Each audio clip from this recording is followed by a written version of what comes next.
So, mga sangkay, alam nyo ba na mayroon pong pinakamalalim na dahilan, mga sangkay, kung bakit itong si Donald Trump ay nanalong presidente ng bansang Amerika? Ito po ang medyo nakakakilabot na katotohanan na ginawa po ng mga Amerikano bago po ang eleksyon ng pagkapresidente sa United States of America.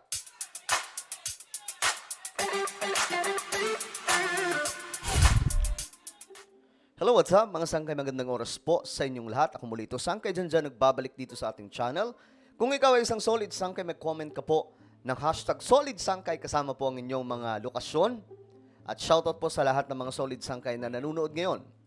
Bago tayo magsimula, pakisubscribe po muna yung ating YouTube channel. Tayo po ay 1.3 million subscribers na dito sa YouTube. So kung hindi ka po nakakapag-subscribe, ano pa ang hinihintay mo? Makikita nyo po yung subscribe button sa ibaba ng video na to. Pindutin nyo po yung subscribe, pindutin nyo po yung bell, at pindutin nyo po yung all. Sa mga nanonood naman po sa Facebook, i-follow nyo po yung ating Facebook page. Okay guys, this is very interesting kasi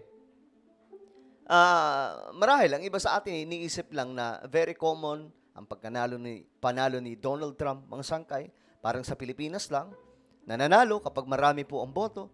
Well, mga sangkay, for me, hindi po ganung ka-very common itong pagkapanalo ni Donald Trump. Kasi alam nyo mga sangkay, kung matatandaan nyo, itong si Donald Trump, bago po mga sangkay ang matinding kampanya, ilang beses po mga sangkay muntik patumbahin. Di ba mayroon pang ang dumaplis sa kanyang tenga mga sangkay, di ba? If you remember, muntikan po siya mapatumba. Ilang beses po trinay. Kasi ang mga kalaban dito ni Donald Trump, mga sangkay, alam nyo kung sino? Mga malalalim na grupong elitista sa bansang Amerika. Alam nyo kung bakit ayaw nila kay Donald Trump? Ito po yung dahilan, mga sangkay. Bakit ayaw po nila kay Donald Trump? Nito mga elitista. Ito ang pinaka-reason.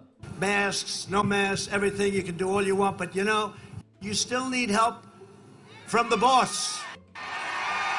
We need help from the boss. That's what happened. We need help. Right?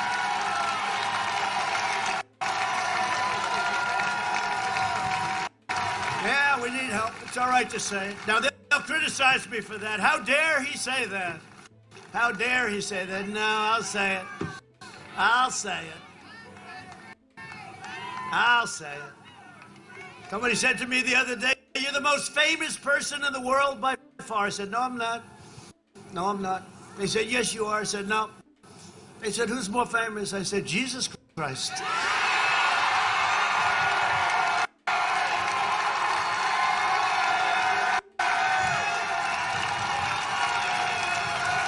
I'm not taking any chances. I'm not going to have an argument. Hey, I'm not having any arguments. Jesus Christ. I'm not going to take any chances. I'll give it, I guarantee. And let me look up and I'll say, and it's not even... Okay. So that's the reason, mga sangkay. Bakit po itong si Donald Trump ayaw manalo nitong mga elitista?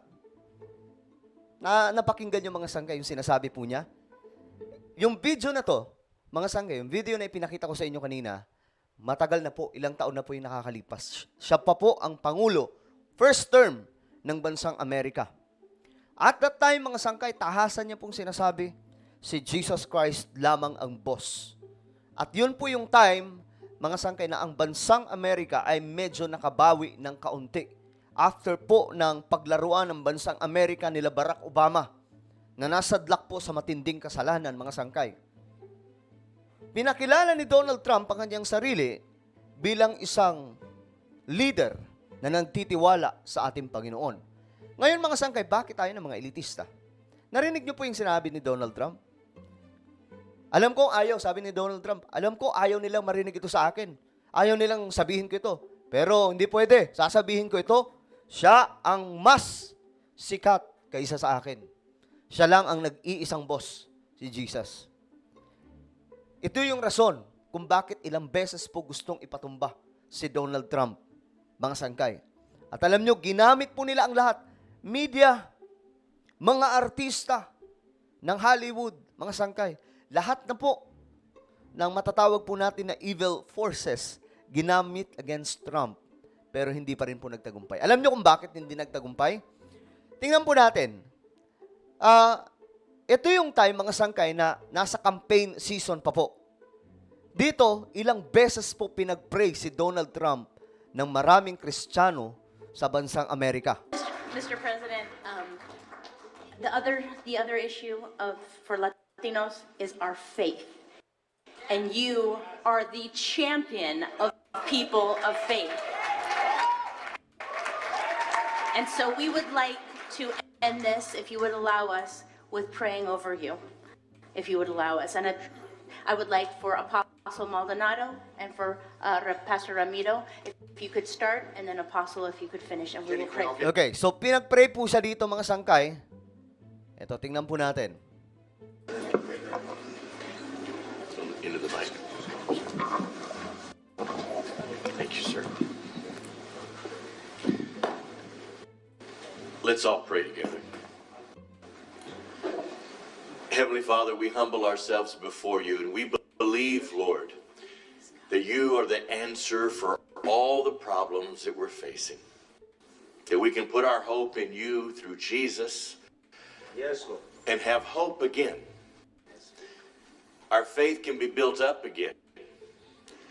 That you can return to us the joy that is only from you.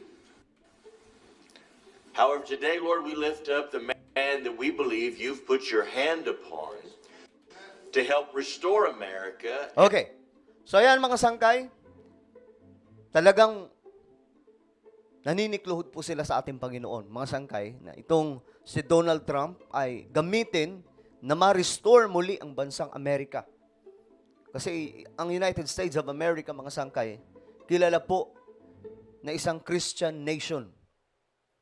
Subalit dahil po sa mga sumunod na administrasyon, una muna mga sangkay sa US, nasadlak po sa iba't ibang klaseng kalokohan ang US. Ngayon, grabe yung prayer, mga sangkay, ng Christian community sa bansang Amerika. Ito pa, Donald Trump, pinag-pray, mga sangkay. I think it would be good. I think it would be good if you all stretched out a hand towards President Trump and unite our hearts together for him. Jesus, who is Lord, Christ our King, we thank you that in your presence there is fullness of joy, and at your right hand pleasures forevermore. And we thank you for our country. We love you, Jesus, and we also love our country. And we thank you that you've raised up a man, Donald J. Trump, to be a warrior for the Word of God and the wisdom that comes from God. Thank you for protecting him, for keeping your hand of blessing upon him. Okay.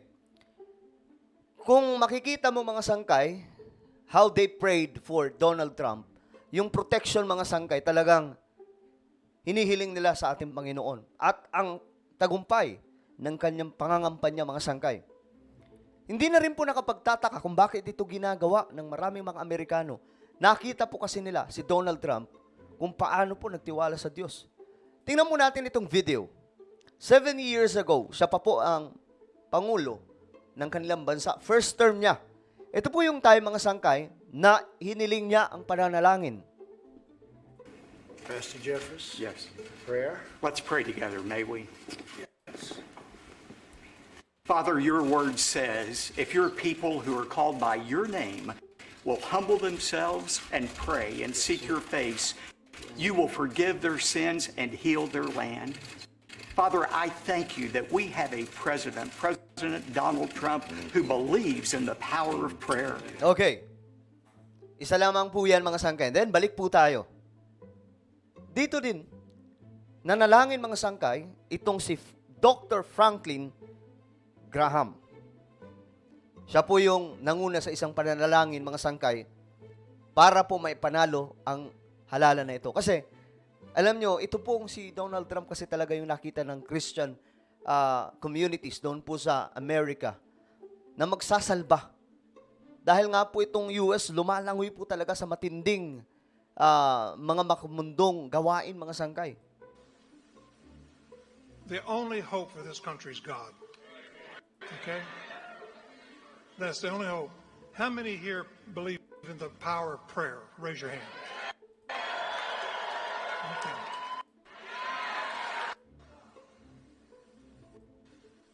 That when he wakes up in the morning, that the first thing this nation once again.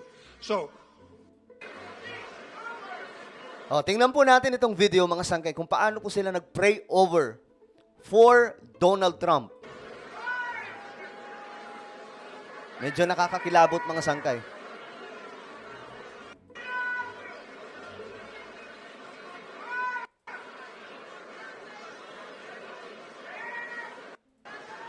Grabe, no? So ito mga sangkay, hindi lamang po iisa ang nananalangin. Lahat po sila nagpe-pray for Donald Trump.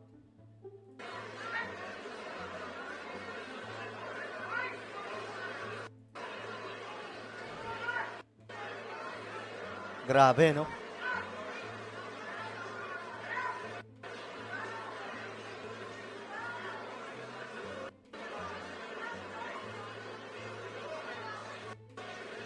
Then, mga sangkay, eto na. Ano ang naging resulta sa halalan? Malalang tambak, mga sangkay. Sa kabila po ng ginawa ng kalaban ni Donald Trump, na talagang ginamit po lahat ng kakayahan nila, gusto nilang ipatumba si Donald Trump, kaya nga lang prinoteksyonan ng ating Panginoon, hindi po natuloy ang pagpapabagsak kay Donald Trump. Ngayon, eto na ang nangyari. Ito po yung ginawa nilang celebration, mga sangkay, nung manalo po si Donald Trump. Alas 3 ng umaga, worship session breaking out at Trump HQ after victory. Hindi lamang po sila nag-inuman, mga sangkay, hindi po sila kung anumang klaseng victory party, kundi ito yung ginawa nila, mga sangkay, after manalo ni Donald Trump doon sa US.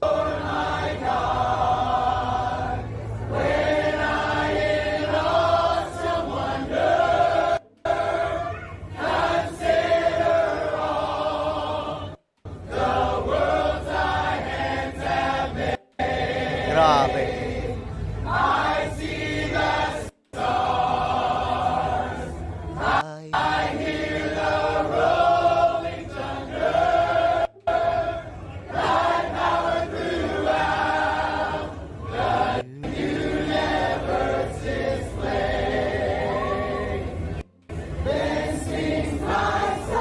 Grabe, nakakilabot mga sangkay.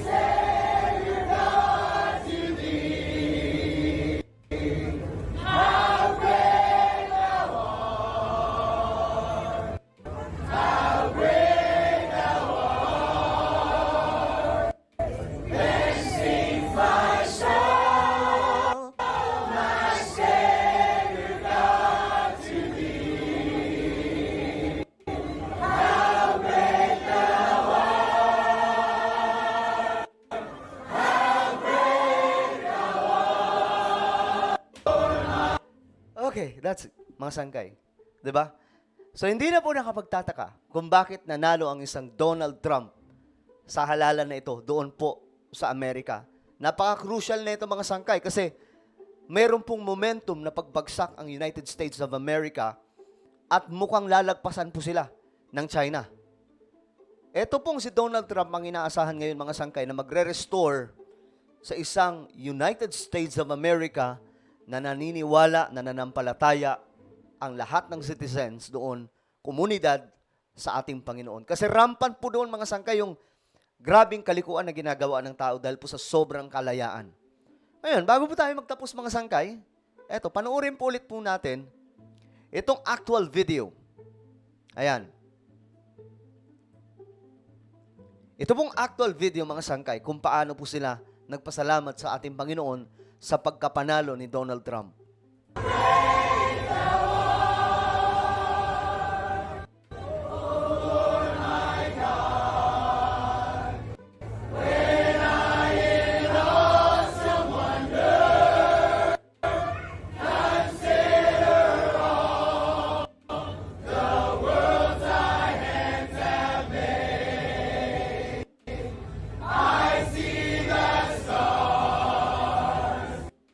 I hear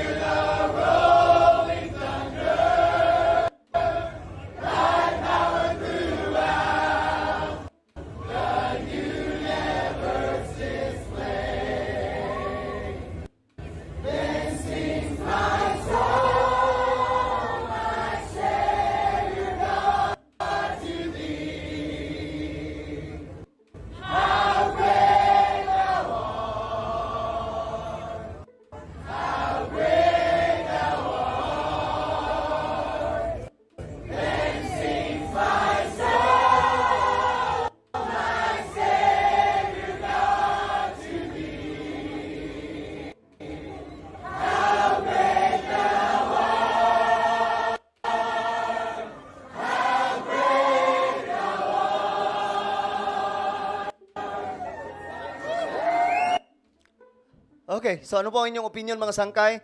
Just comment down below. Mayroon po tayong isang YouTube channel.